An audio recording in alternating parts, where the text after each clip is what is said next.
Okay students, आज के इस लेक्चर में हम एक बहुत ही इम्पोर्टेंट और इंटरेस्टिंग चैप्टर पढ़ने वाले हैं जिसका नाम है कोऑर्डिनेशन कंपाउंड। पर चैप्टर को पढ़ने से पहले थोड़ा समझते हैं कि क्या इसका कोई डेली लाइफ में भी यूज़ बनता है। बिल्कुल बनता है। देखिए, हमारे ब्लड में हीमोग्लोबिन है और वो एक कोऑर्डिनेशन कंपाउंड है आयरन का। सिमिलरली प्लांट्स में जो क्लोरोफिल होते हैं वो हमारे पास मैग्नीशियम का कॉम्प्लेक्स है।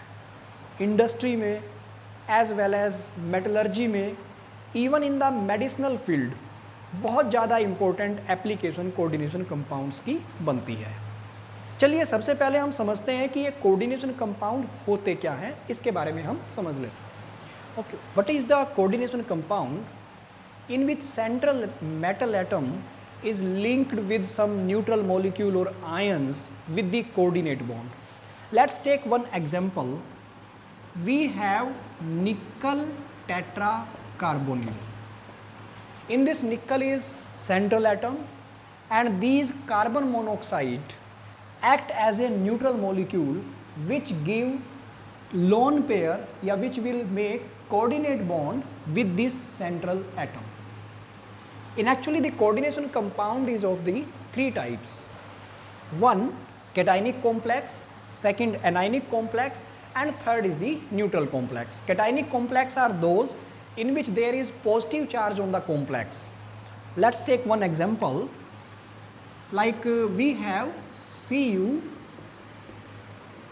NH3 4 and 2 positive. As it has positive charge on the complex, so it is named as the cationic complex. Second is the anionic complex, जिसमें complex पर negative charge होने वाला है. Like I have FeCN6 and 3 negative. Neutral complex, in which there is no any charge on the complex, like nickel tetracarbonyl. निकल tetra carbonyl. चलिए अब हम समझते हैं कि कोऑर्डिनेशन कंपाउंड में कुछ एक इम्पोर्टेंट टर्म्स हम जो बार बार यूज़ करते हैं उनके बारे में देख लेते हैं। Like we have one complex K3Fe and CN6। Okay, so in this complex जो ब्रैकेट से बाहर आयन है उसका नेम क्या बनता है, उसे हम कहते हैं काउंटर आयन। जो ब्रैकेट से बाहर आयन है उसका नेम है काउंटर आयन। ये जो ब्रैकेट के अंदर है it is named as the coordination sphere. Bracket के अंदर जो है that is named as coordination sphere.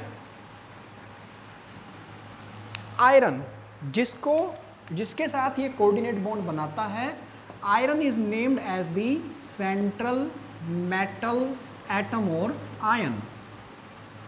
Metal atom और आयन, जनरली हम इसको CMA करके लिख सकते हैं, सेंट्रल मेटल एटम। और ये जो CN है इसमें लिखे हैं हमने, ये हमारे पास लिगेंड्स बोले जाते हैं। These are named as the ligands. और ये जो नंबर है जो हमें बताता है कि सेंट्रल मेटल एटम ने कितने कोऑर्डिनेट बॉन्ड बनाए हैं, it is named as coordination number. तो ये कुछ इंपॉर्टेंट टर्म्स हैं जो कोऑर्डिनेशन कंपाउंड में हम बार बार यूज़ करने वाले हैं। चलिए one by one in terms के बारे में बहुत अच्छे से समझ लेते हैं क्योंकि इनके ऊपर भी एग्जाम में क्वेश्चन बन सकता है। First one we will understand about the ligand. It is the donor atom, molecule और an ion which can donate a pair of electron to the central metal atom और ion and make a coordinate bond with it is named as a ligand. Take one example for it. We have copper NH3 4 and 2 positive. In this copper is central metal atom or ion.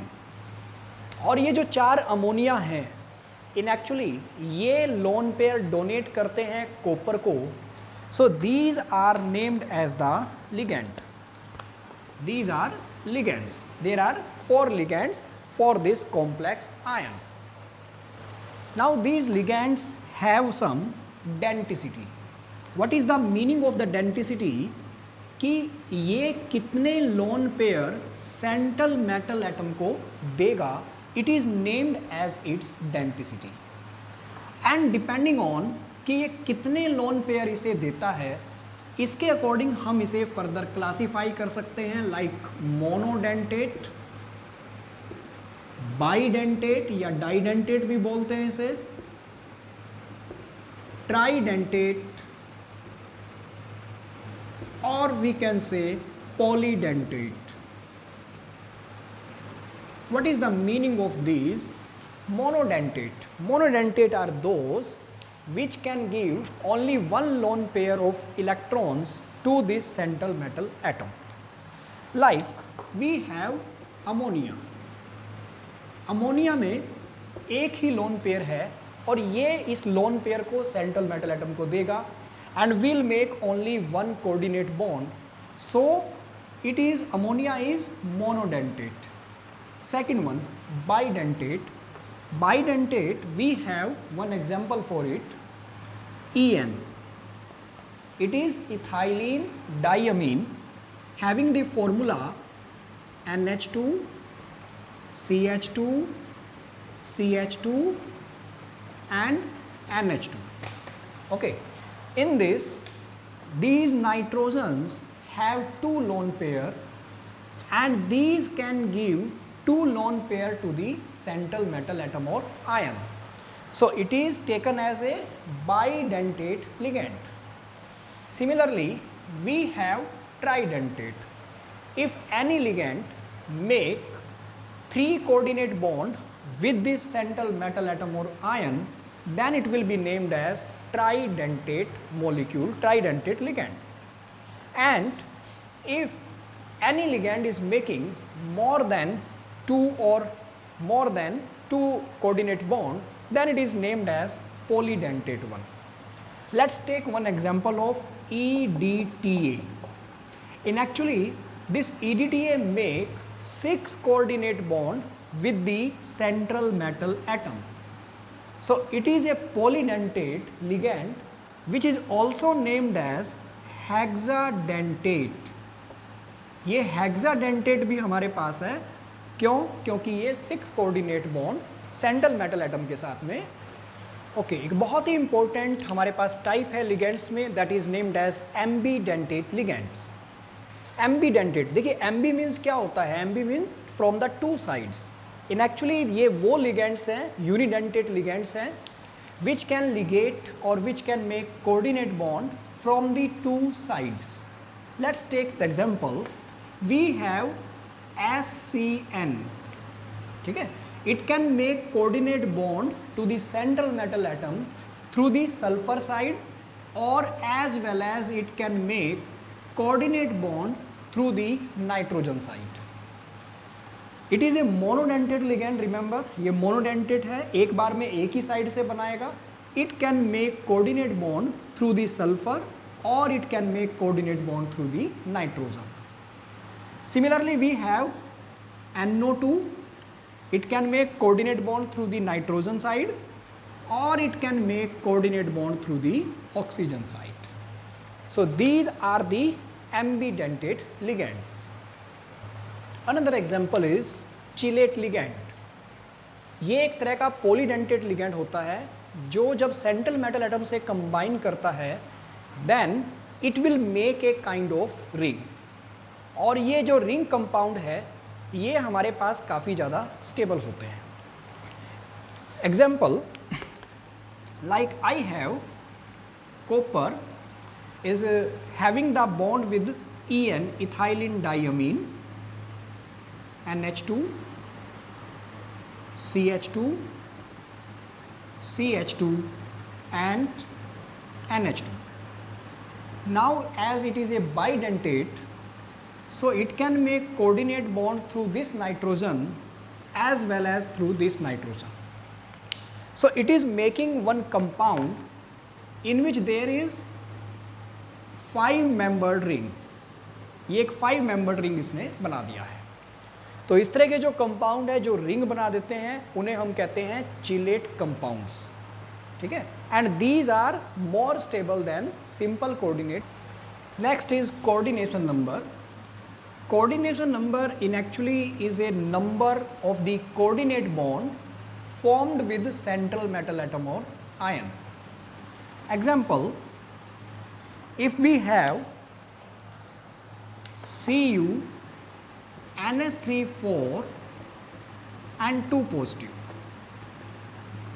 In this, copper is making 4 coordinate bond with these ligands. So its coordination number will be taken as 4. Another example, I have Fe C2O4 3 and 3 negative. In this, iron is the central metal atom and this oxalate is the ligand. And we must know oxalate is a didentate ligand. So what is the coordination number of the iron? In actually, iron is making 2 coordinate bond with one C2O4. With the second C2O4, total it is making 4 coordinate bond, and with the third C2O4, total it is making 6 coordinate bond. So we can say what is the coordination number of the complex for this iron trioxalate? It is in actually the 6. तो ये 6 coordinate bond हमारे पास में. Next term is coordination sphere or entity. देखिए, in the coordination compound there is central metal atom as well as there are ligands which are having the coordinate bond with each other. तो ये जो total हमारे पास collective term है इसको ही हम coordination sphere कहते हैं. For example, I have K4FeCN6. So in this term which is written in the bracket, जो हमने ब्रैकेट में रखी है, इस टर्म का नाम है कोऑर्डिनेशन स्फीयर. इसका नेम है कोऑर्डिनेशन स्फीयर या कोऑर्डिनेशन एंटिटी.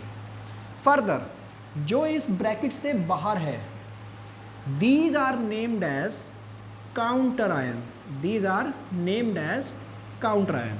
In actually, जब हम इसे वाटर में डालेंगे तो ये काउंटर आयन ये हमारे पास वाटर में सेपरेट हो जाते हैं. ठीक है, ये वाटर में सेपरेट हो जाते हैं, तो ये हमारे पास हैं counter ion. Okay, next term is oxidation number. What is the oxidation number? It is the charge present on the central metal atom or ion in the coordination compound. Example, we have nickel tetrachloride and having the 2 negative charge on it. So in this nickel, it has +2 charge on it. Nickel has +2 charge on it. So what is the oxidation number of the nickel? It is +2. Oxidation number of nickel is +2.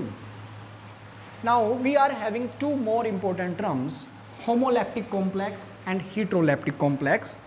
What is a homoleptic complex? In which ligand is of only one type.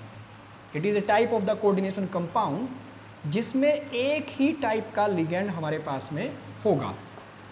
Like we have निकल tetrachloride 2 negative, इसमें एक ही type का ligand है, so it is a heteroleptic, it is a homoleptic complex. And similarly, heteroleptic is those compounds in which there is more than one type of the ligand. Like we have Cr H2O4 NH3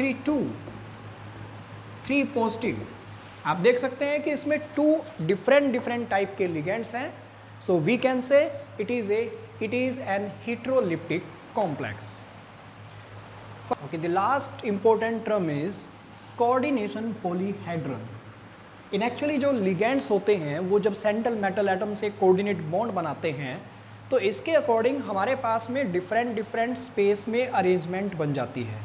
ठीक है, like if we are having the 4 ligands around the central metal atom, then we will get 2 type of the coordination polyhedra.